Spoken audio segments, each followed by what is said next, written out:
How about this? The most impressive thing about the Kings season, and by season, I mean preseason, is Davion Mitchell's three-point shooting.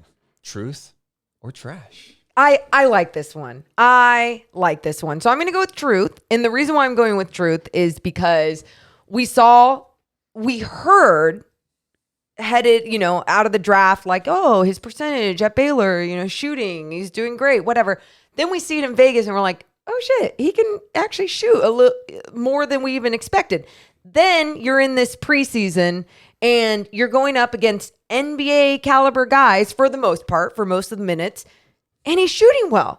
Again, I don't think we're giving this man enough credit on the offensive end, but he's also not the type that's going to go to the media and be like, I need more credit on the offensive end. He don't give a damn. He's just going to do what he needs to do on the floor. Yes, truth, most impressive thing. Wow. Yeah. The most impressive thing.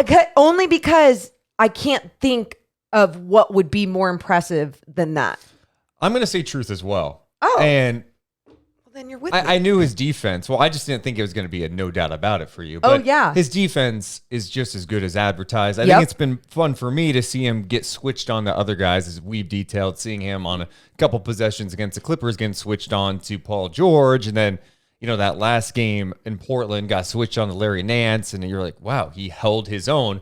Mike Schmitz put out a stat. Mike Schmitz covers NBA draft prospects for ESPN. He says between preseason and summer league, Davion Mitchell is now shooting 20 for 41 from the NBA three-point line. That's 48.7%. He says creating space off the dribble and knocking down spots. Never subscribe to the notion that his NCAA free throw percentage will predict his NBA three-point percentage. He's wired differently than most. That's how it's fair. I mean, not only does Mike Schmitz watch so much basketball, but exactly, he has a stat to back it up. And then saying that he is wired differently, can't we all agree with that? You have to feel that way by now. Like, believe what you're seeing.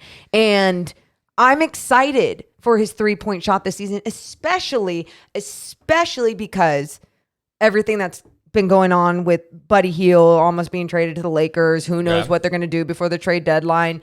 It's a wait and see process, how they're going to start guys, all that, the 3-guard lineup, people get enough time. So he can prove a lot, not just on the defensive end when he's out there, but also when he's in there for them trying to score. It's funny because I feel like with Davion, that was probably the biggest question mark is, okay, how is he going to be in the NBA? What's the shooting going to look like there from NBA range? And so far, as detailed, preseason and summer league has looked pretty good. And the shot just looks good. And his ability to create that space and get open looks. And it's super encouraging. And really, when you look at the Kings season coming up here, I'm not sure how many people are actually concerned at all about the offense. Like, I don't think that's really the question going into the season, right? It's like, okay, are they going to be a good offensive team? Well, they were, if you go by offensive rating, I think the best offensive rated team in Kings history.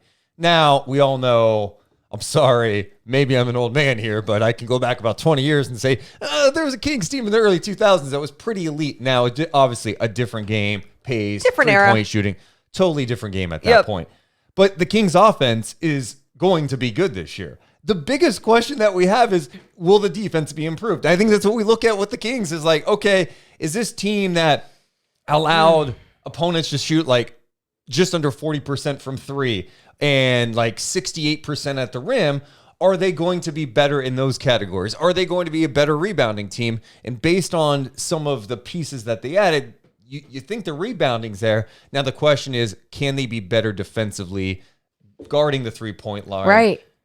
Preventing straight line drives. They were so bad last year. Because I don't care what anyone says.